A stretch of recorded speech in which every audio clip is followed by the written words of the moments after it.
Welcome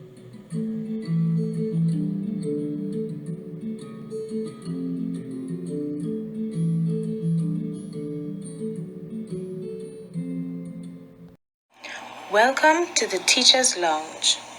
I am your host, Nneka Pierre. Today, our discussion will be based on upcoming teachers understanding their roles as early childhood practitioners. With me are Kaisha and Tamika, two very enthusiastic young practitioners. They would be assisting me in enlightening you on some of the roles with which an early childhood practitioner should maintain. Firstly, I would like you to ask yourself this question. Why should I communicate? Is it necessary? You should know if there is one thing you should do as an early childhood practitioner is to take care to listen to each child carefully. It helps you to determine a child's needs and aids in furthering his or her development. An early childhood teacher must be prepared to communicate with others throughout the day, including parents, support staff, the general public, and administrators. In this field, one must be able to communicate and be comfortable opening up, asking questions, seeking advice, and sharing his or her own experiences. Be a guide. Guide children. Do not lead them. Walk beside them on their journey. Keep them safe from harm. Move in a direction that interests the child. Allow the child to choose their own learning and playing style while making safety your number one concern. Another question. Is it mandatory to plan? One needs to be always ready. As an early childhood practitioner, you must always be prepared. And by being prepared, I mean have all materials prepared on time. This generally requires management skills. It involves organizational skills, having and or paying attention to detail, and most of all, commitment. You have to be committed. Kaisha, one of my guest speakers today, would now share with you. But first, let me ask you, Kaisha, why do you think it is necessary for an early childhood practitioner to understand his or her role? And what are some of the roles that someone in this field should employ? Over to you, Kaisha. Thank you, Nneka, and a pleasant evening to all our listeners. In any profession, it should be imperative that persons first understand their roles and responsibilities. In the teaching profession, I have encountered many practitioners who possess a deep love for children and a zeal for learning, but were uncertain as to what their roles were. I remember interviewing a few of them on the matter, and the responses I got clearly reflected some misconceptions about the profession. There were some who believed that the main role was to impart knowledge to the child and to make sure that they stayed out of trouble. There were some who believed that their role was that of a babysitter and that all children really needed was playtime, rest, and things to keep them occupied. Being an early childhood educator calls for a person to be multifaceted.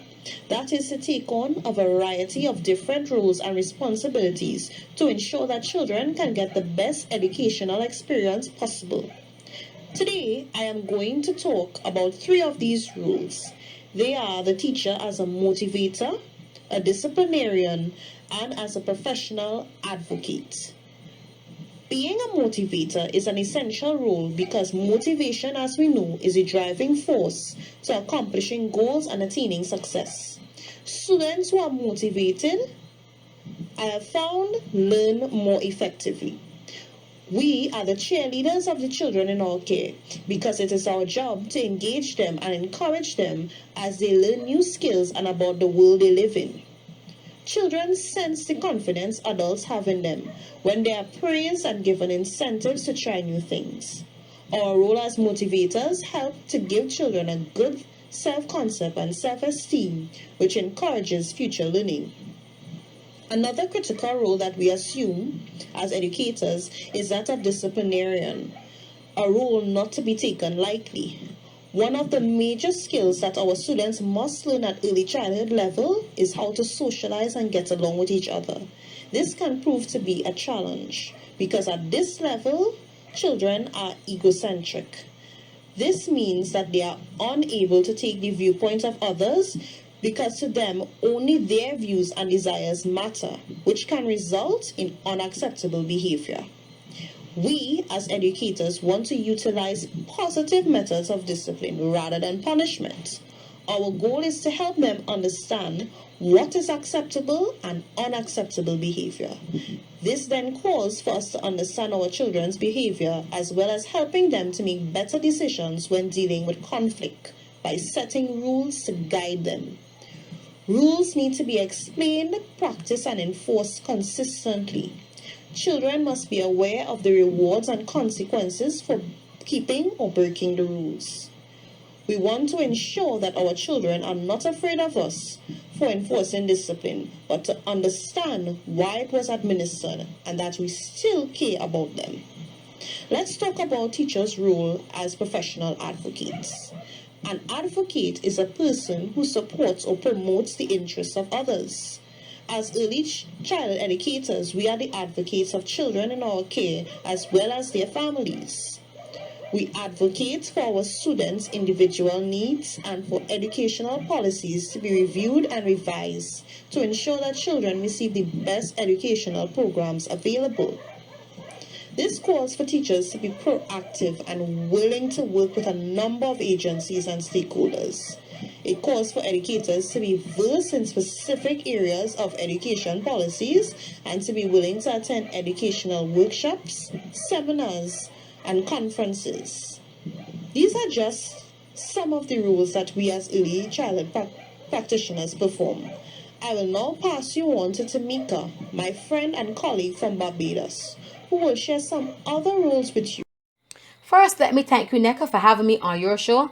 It is always a privilege to come and share my knowledge to new and upcoming early childhood practitioners. As we continue on the roles of the early childhood practitioner, I believe that being reflective, observation, and being a role model plays a vital role in the development of any early childhood practitioner. Ferguson 2012 posited, if you always do what you always did, then you will always get what you always got. He also said, one definition of insanity is to keep doing the same things but expect a different result.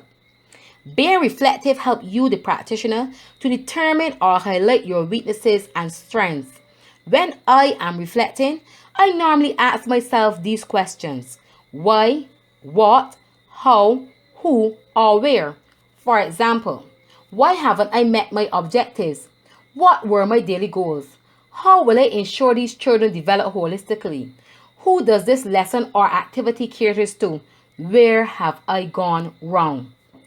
Ferguson went on further to say that the great philosopher Dewey, 1933, believed that if teachers did not operate reflectively, they would risk basing their practice on prejudice and uninformed or outdated thinking.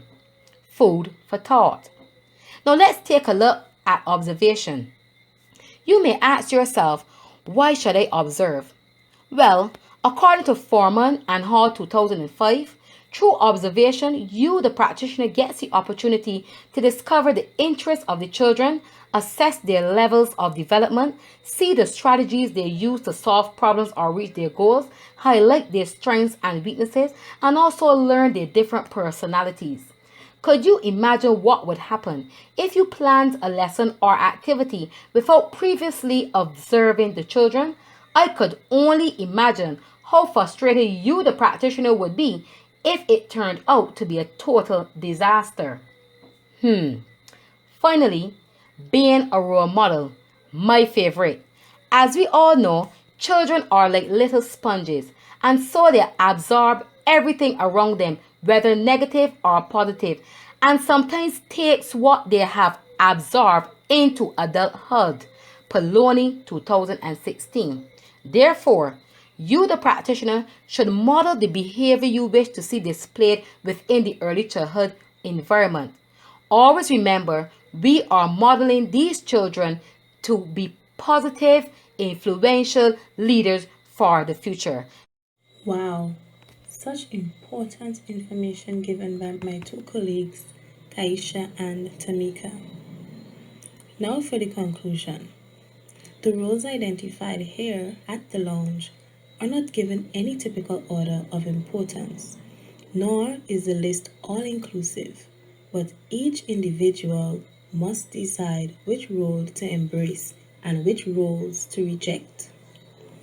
The National Association for the Education of Young Children has brought us into a new era of working with young children, encouraging practitioners to implement developmentally appropriate practices, to establish child-centered programs, and to value the importance of what is done. As this unfolds, we must prepare ourselves for new roles and responsibilities. It is essential that we as practitioners free ourselves from old stereotypes that might limit what we do with and for children, as the concepts of a teacher and a caregiver presents a picture of one who is in control, who dispenses knowledge, and who serves as a central figure in a program. In truth, the central figure of any program should be the child. Therefore, we must continually re-examine and redefine what we do and how we see ourselves. Thank you for listening. Tune in next time. I'm your host, Nneka Pierre.